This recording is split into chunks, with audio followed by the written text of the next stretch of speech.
วันนี้เป็นวันที่เท่าไหร่นะวันที่23 เดือนเมษายนขึ้นชื่อว่าเป็นเดือนที่ร้อนแห่งปีก็ยังจะอุตส่าห์ไปแคมป์ ไม่ได้รู้สึกรู้สาถึงความร้อนกันเลยหรือไงโอ้โหโอเคไหนๆตัดสินใจไปแล้วแต่เราไม่ได้ไปแคมป์ไกลวันนี้เราจะไปแคมป์ใกล้ๆเปิดใหม่มาได้ 3-4 เดือนคืออะไรนะ Mountain Camp ชลบุรี Mountain Camp แล้วออกจากบ้านกันมา9 โมงเช้าแล้วเราก็มีของใหม่ด้วย โอเคเดี๋ยวนะตอนนี้10 โมง 20มีของอะไรใหม่คะลูกถุงใส่ถุงใส่อะไร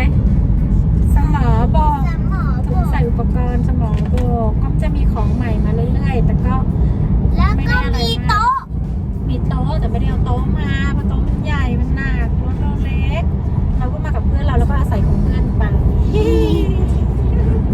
เนาะโอเคอันนี้เรียกวัดใหม่บ้านสวนจ้ะมาข้างๆวัดจ้ะตรงไปอีกจ้ะมันต้องมี ก็คือน่าจะไปทะลุเขาข้างหน้านะเขาเนี่ยชลบุรี Mountain Camp เนี่ยก็คืออยู่ในหุบเขานะเท่าที่เราดูรีวิวของคนอื่นเขามา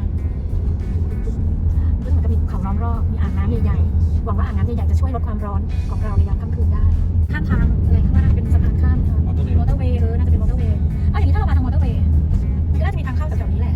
เนาะเมื่อกี้เรามาทางเส้นอะไรนะเรียกว่าอะไรนะเมื่อกี้เส้นเมื่อกี้นะบุรพาวิถีวิ่งด้านล่างรถเยอะนิดหน่อยเพราะมันเป็นวันเสาร์รถ10 ล้อรถใหญ่เยอะแล้วก็มีทำทางนิดนึงแต่ก็ไม่ใช่ช่วงฤดูท่องเที่ยวไงฤดูท่องเที่ยวคือหมดไปแล้วช่วงสงกรานต์ใช่ไหมรถก็เลยไม่ค่อยติดเท่าไหร่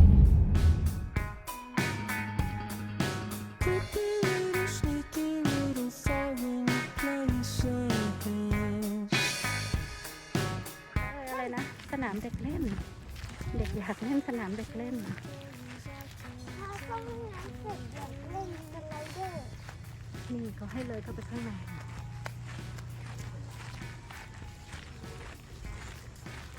สนุกจังเลย อ๋อนี่เป็นทางลงของเจ็ตสกีด้วยทางลงน้ำของเจ็ตสกีขาต้นไม้อยากการตรงเนี้ยเต็นท์อ่ะเขตบัมบูนี่คือเขตแคมปิ้งไซต์หลบป๊าถ้าป้าไปก่อนถึงแล้วจ้าป้าทำมาเร็วป้าเร็วกว่า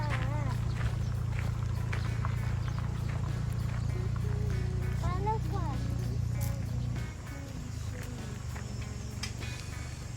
ข้างหลังอยู่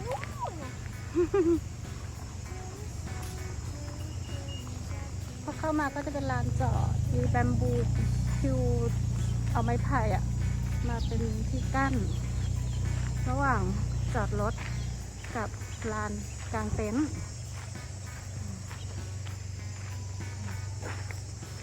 ป่ะเดี๋ยวพาไปห้องน้ำเลยละกันเลยจะไปห้องน้ำ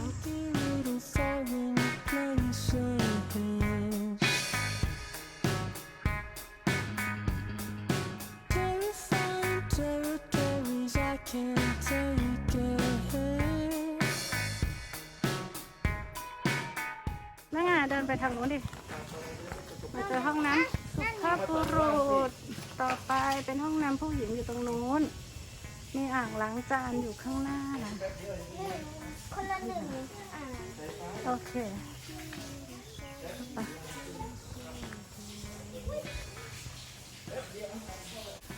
ห้องน้ำที่นี่กว้างขวางสะดวกสบายดีค่ะมีห้องที่เป็นโถประมาณ5 ห้องแล้วก็มีห้องอาบน้ำ5 ห้องดูสะอาดดีแต่ครูอ้อมมีน้ำปูมีตรงนี้แต่เราไม่จำเป็นต้องใช้ละมั้งอากาศเนาะมีห้องน้ำอุ่นมีบางห้องไม่มีห้องนี้ไม่มีจะมีที่แขวนของสะดวกสบายกว้างขวางดีค่ะถุงมันยูนิตนะคะถุงยูนิต15 บาท6 คน 3 เต็นท์ไม่นับเด็ก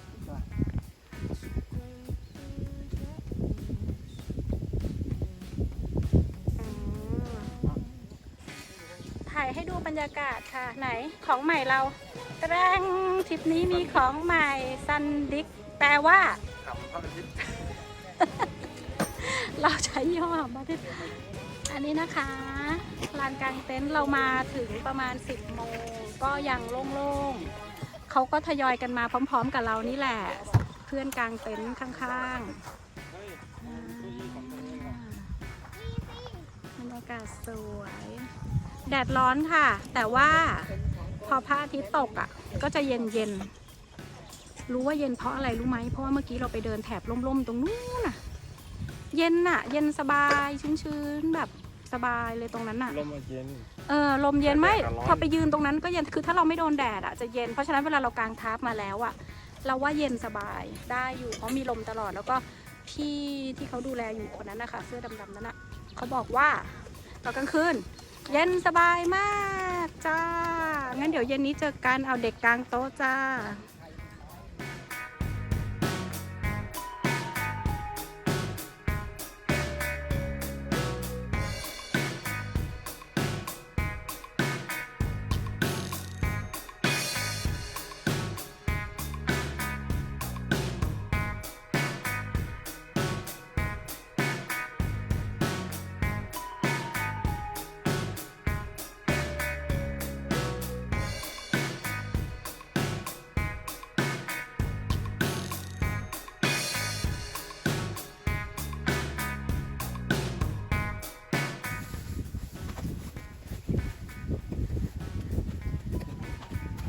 พักครึ่งก็ได้แล้วไปดูให้นิ่มแล้วนั่งเลย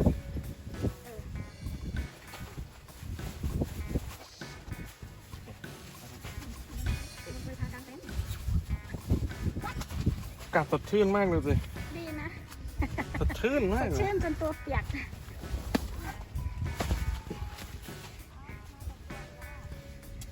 ถ่ายรูปไปดิ เดี๋ยวเก็บไม่เหมือนเดิม เดี๋ยวนะอ่ะเดี๋ยวเอามือออกสิ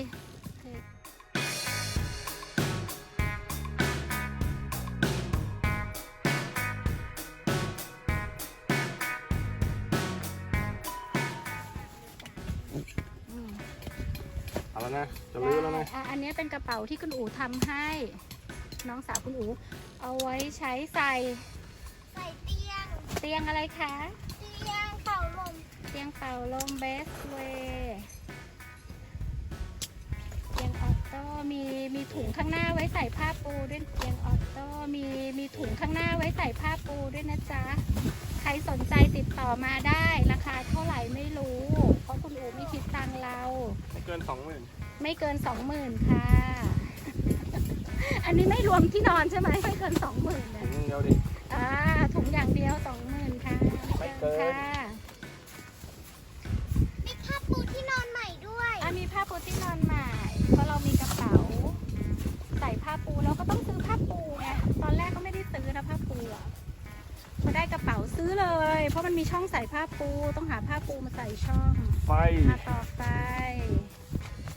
ทุกคนปลั๊กไฟอยู่หน้าเต็นท์เลยค่ะ มีนก2 ตัวเดินเล่นด้วยค่ะ เพื่อนเอ๋ยค่ะ เพื่อนเอ๋ยมาแล้วค่ะ เดี๋ยวขอไปทักทายก่อน ไหนแล้วมีกี่อันอะเอางั้นเอาอันนี้แล้วกันอันนั้นเขามีมาอีกบ้านหนึ่งอะเนี่ยปักเอาเลทอยู่ใกล้ๆกันเลยอะปลั๊กไฟ อันนี้1แล้วก็มานี่2 เข้ามีได้ คือทุกล็อกจะมีเราก็เอาอันนี้แล้วกันเพราะอันนั้นเดี๋ยวมีมาอีกเพื่อนบ้านหนึ่ง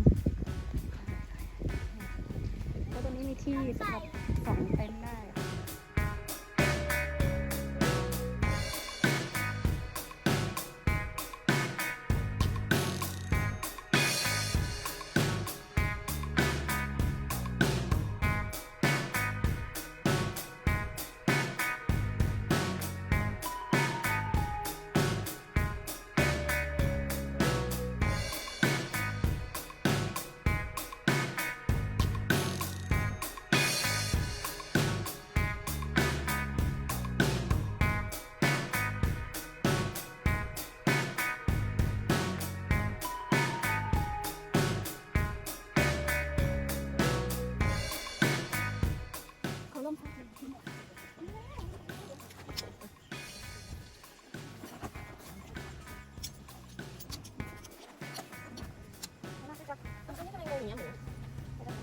มันหลุดเมื่อกี้มันหลุดมันใส่เป็นหัวผิดอันนึงมั้งผิดหัว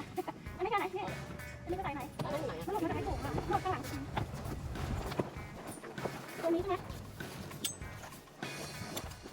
ดีงามนี่หรอ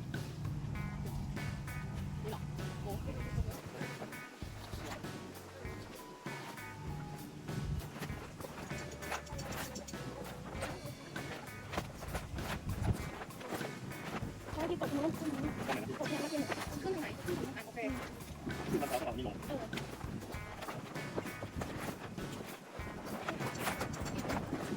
ไม่เปียกใช่ไหมแล้วก็ฝนมาเนี่ยลมมาลมฝนมาโอ้ยทับฟิวเสาตะขาบอันนึงเสาให้ดีสู้ๆลมแรงมากทุกคนว้ายลุ้นนี่ไงใกล้ๆดีอยู่อาบน้ำ5เข้าไปข้างในอาจจะมีน้ำอุ่นห้องแรกไม่มีน้ำอุ่นฝั่งขวาก็เป็นชักโครกไม่ต้องค่ะ ไม่จำเป็นเลยอ่ะ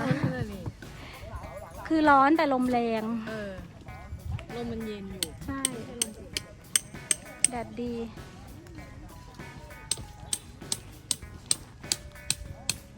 ตรงนู้นที่เห็นลิบๆคือบ้านพักค่ะที่เห็นลิบๆคือบ้านพักซูมให้ดู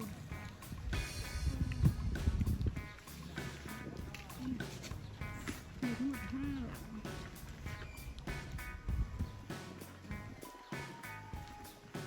พี่เจ้าหน้าที่ค่ะพี่ชื่ออะไรนะพี่ชื่ออะไรนะชื่อเจ้าหน้าที่ไม่ใช่พี่เมื่อกี้พี่กองพี่กองมาช่วยกลางเลยอ่ะเพราะบีจะถ่าย YouTube อยู่เนี่ยแหละมาช่วยจับช่วยกลางมันใหญ่ไงแล้วลมก็แรงไงลมแรงลมดีมาก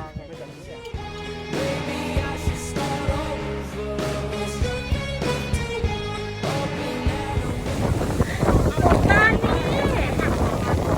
เราเจอพายุลมแรงมากและเหมือนกับว่าทุกคนเขาต้องเก็บทาร์ปกันทาร์ปของเราไม่ได้โดนเก็บแต่มันล้มก่อนเป็นทาร์ปแรกเลยจ้ะแล้วทุกคนเขาก็ต้องเก็บกันอะเพราะว่าลมแรงสุดๆหาเด็กกับเด็กฟิวแน่นอนก็พวกฟิว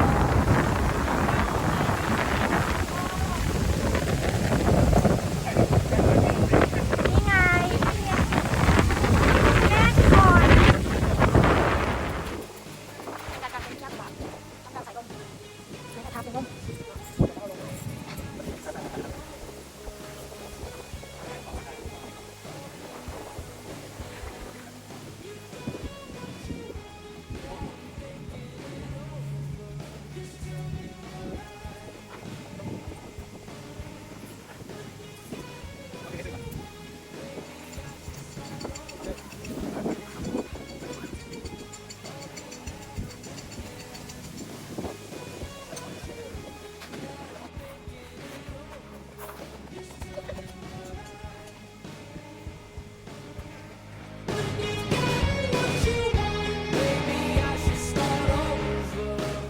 ลมก็ยังติวมาเรื่อยๆค่ะ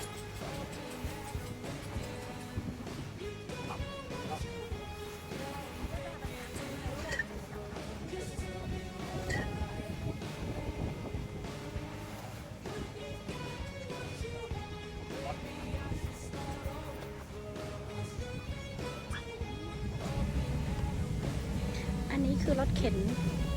ของที่ชลบุรีเมาน์เทนค่ะทำไว้ดีมากเลยอะล้อใหญ่โตขนสบายลมเริ่มเบาละหวังว่าจะไม่มีระลอกคือลมเริ่มเบาแล้วก็ฟ้าเริ่มดีขึ้นไม่มืดลมน่าจะพา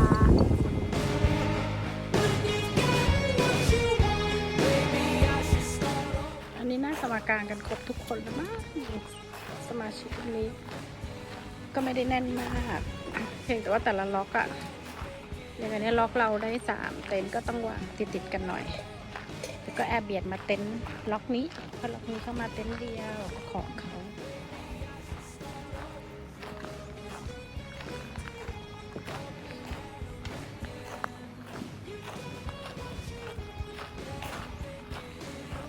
ขวางดีค่ะ รอไม่ไหว ขอตัดภาพไปตุนเสบียงที่ตลาดก่อนนะ ทุกคนตอนนี้เราอยู่ที่ตลาดประมงพื้นบ้านอ่างศิลาจ้า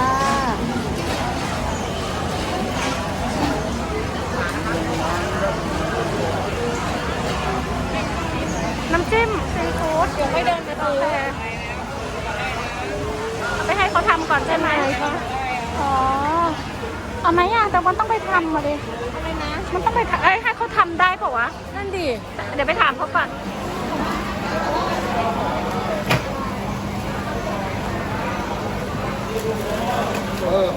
ไม่มีอะไร เขาไปหยิบอ่างนู้นมาแถมให้มันยังกินได้ใช่ไหมอ่างนั้นอ่ะตัวซิกๆไม่เอาสิลูกแล้วตัวนั้นตัวซิกๆไม่เอาได้ไหมอ่ะแถมเหรอมันดูน่ากลัวพี่จะกินได้เหรอ เนี่ยเพื่อนจะ เอาเหรอเอาพูดกระโดดเดียวเอาแบบนี้ตัดเก็บให้พูดกระโดดลงพื้นไอ้คราวที่แล้วที่เรากินที่ฉันเอาไปอ่ะคือกระดองปะ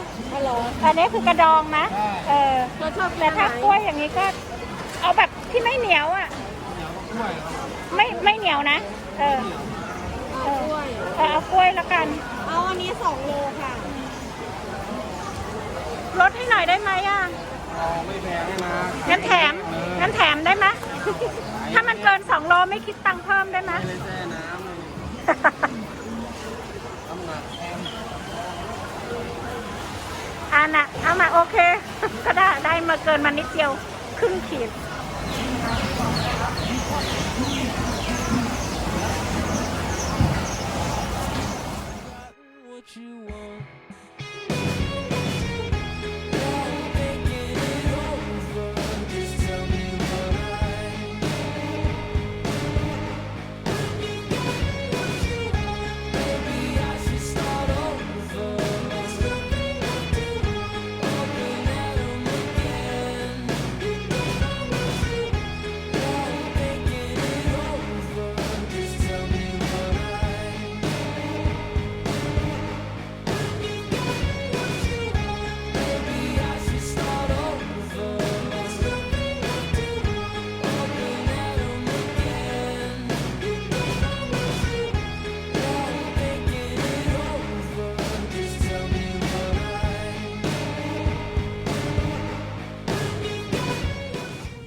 อันนี้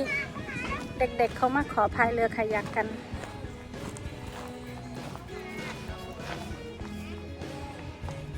ถ้าพายเรือคายัก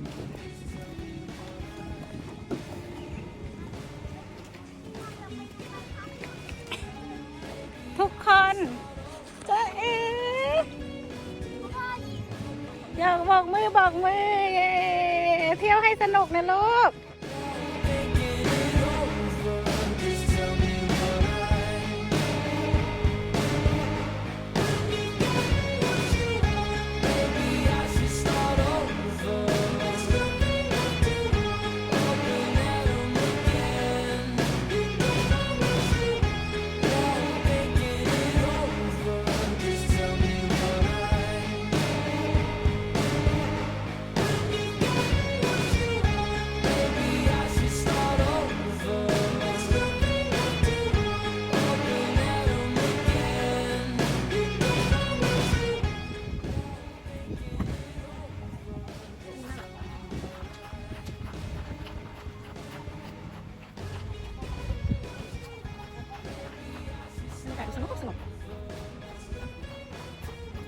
เพราะทุกคนต้มตัวใหญ่อยากต้องใส่ข้าว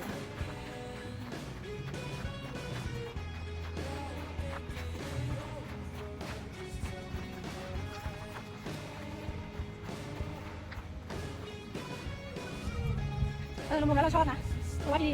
เฮ้ยน่ากินแอบกินด้วยไม่ได้การพวกข้าวไงก็จะกินนี้ลมมันแบบ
no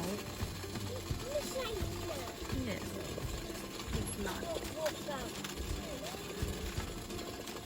แบตหมดปุ๊บแม่ร้อนเลยแม่ก็เลยมานั่งตากลมลูกให้นอนต่อสิลูกลูกให้นอนต่อก็ได้ค่ะลูก ป้าดอน ให้ป้านอนแม่ทำตัวให้เห็นไหมแม่กินใส่ชาไอยอดกันกาแฟกันเฮ้ยอยู่ไหมคะน้องก็จะเตรียมเครื่องล้างหน้าแปรงฟันของเรามาแล้วเดี๋ยวเราไปล้างหน้าแปรงฟันแล้วกินแฮมเบอร์เกอร์กันลูกแล้วเขาเข้มๆที่ไหน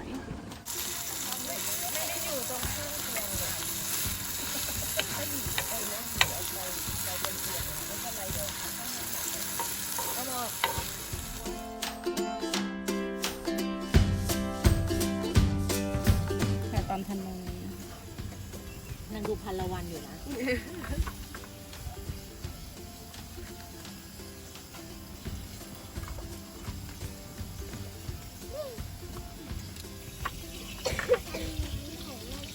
อันไหนคะ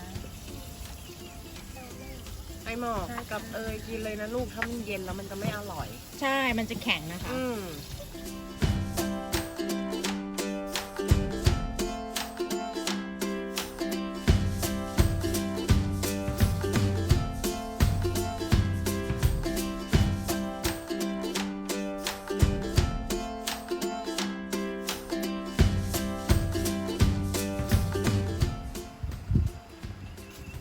้ยไหลปะเหมือนแม่ขอดูเบอร์เกอร์นะดิน่ากิน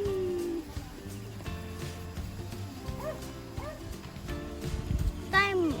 หล่นแล้ว ไส้หลุดเลยกินไปหยิบกินไป ให้แล้วมันเป่าผมอ่ะ ก็แม่ก็มาส่งไม่เอานี่ไง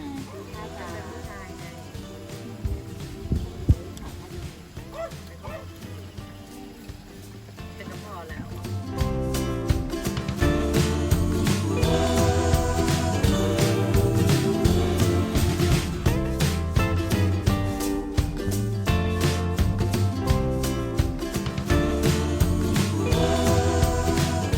หนูอยากเล่นกล้องตอนนี้เต็นท์กำลังจะถล่มพวกเรา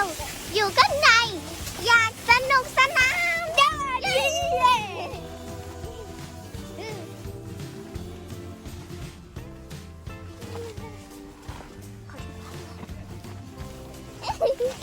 สนุกจังเลย เดี๋ยวอีกไม่นานมันก็จะถล่มแล้วถล่มแล้วล่ะ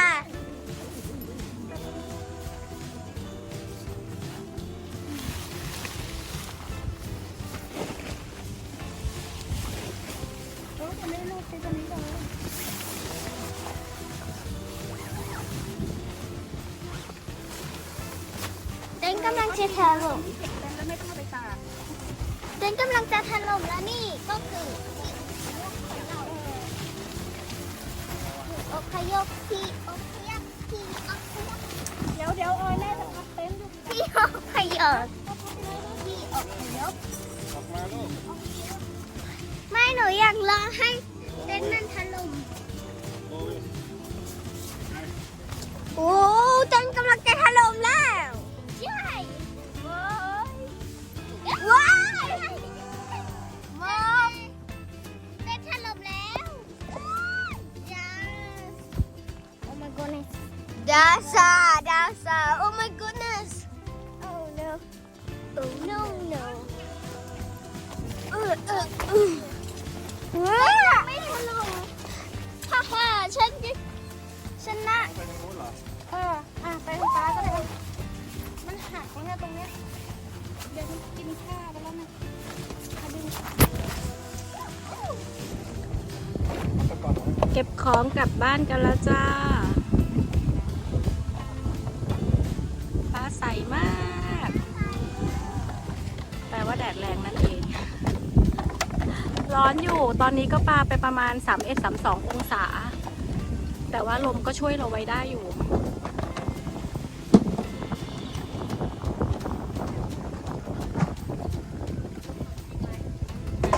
ถ้าใครมาก็แถวหลังสุดอะเย็นสบายยังนั่งชิลกันอยู่ได้นะจ๊ะทุกคน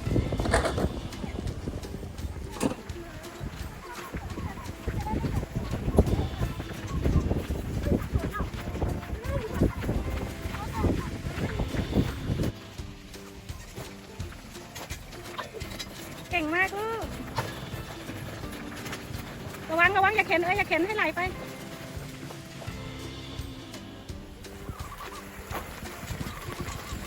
สนุกไหมคะสนุกค่ะ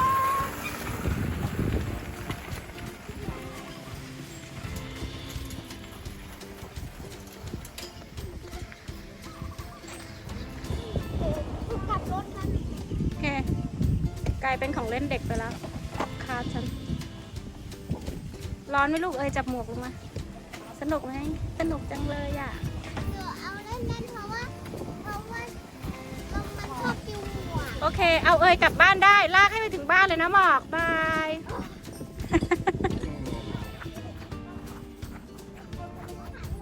โอ้ย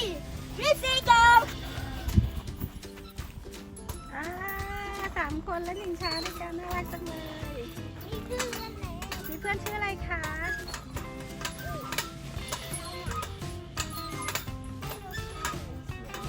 เสียงลูกเสียงมันเสียดสีกันลูกเขาเรียกเสียงมันเสียดสีกัน โอ้โหแดดแรงมากเด็กแดดแรงมาก ไม่สนใจความแรงของแดดกันเลยที่มีสนามเด็กเล่นให้เด็กๆนิดหน่อย เล่นอันนี้ต่อดีกว่าโอเคเลยอันใดเบา 1 2 3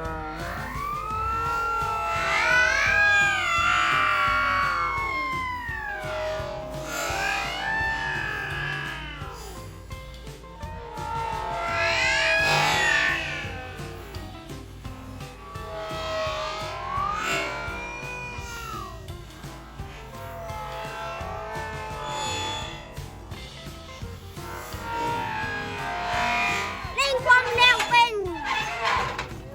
โอ้ยอย่าได้โอ้ยเมื่อกี้มันยกขึ้นมาบึ้มเลยให้พักก่อนน้อง ไอหมอกน้อง เห็นเลยไม่ยก สกายแกล้งเหรอบอก ได้ปล่อย